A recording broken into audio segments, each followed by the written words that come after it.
La plus grande leçon que j'ai apprise depuis que j'ai sorti 80 morceaux depuis le début de l'année, c'est que le perfectionnisme, c'est un piège. 80 titres, hein. En général, on dit de sortir un son par mois, allez, un son toutes les 2 semaines, si vraiment vous charbonnez de ouf. 80 titres depuis le début de l'année, on est en juin. On a toujours tendance à penser que chaque morceau doit être parfait, chaque projet que tu sors doit être parfait, etc. Mais en fait, plus tu crées, plus tu progresses. Ça, je suis totalement d'accord. Il y a beaucoup d'artistes qui vont créer un single tous les 3, 4 mois en mode je suis perfectionniste, donc.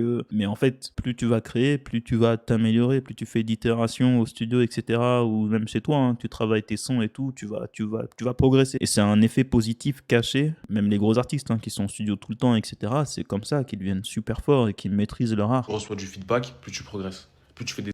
Ah oui, et plus tu reçois du feedback, c'est super important aussi, parce que ça veut dire qu'il faut sortir les titres. Parce que si tu fais plein de sons, ça je sais que ça arrive aussi à beaucoup d'artistes, tu fais énormément de sons et puis tu as 150 sons sur ton disque dur, mais que tu les sors pas, tu sais pas du tout comment l'audience va réagir. Alors si tu fais de la musique que pour toi, évidemment, il y a aucun problème et c'est très cool. Mais si ton but c'est vraiment de partager ta musique, bah il faut la partager quoi. des erreurs, plus tu progresses. Et c'est pour ça que quelque chose d'imparfait, ça a plus de valeur que quelque chose de parfait.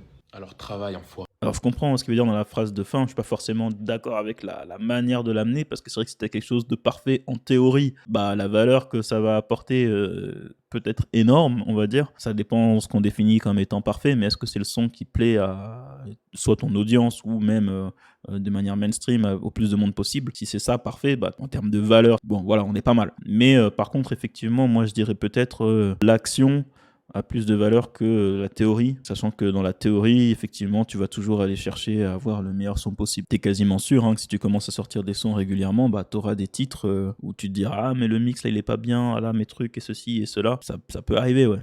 Ça va très certainement arriver, mais en fait, dans 80 sons, comme il a fait lui, bah tu vas te rendre compte que t'es meilleur si t'as fait les choses bien. Donc intéressant. Je sais pas vous ce que vous en pensez.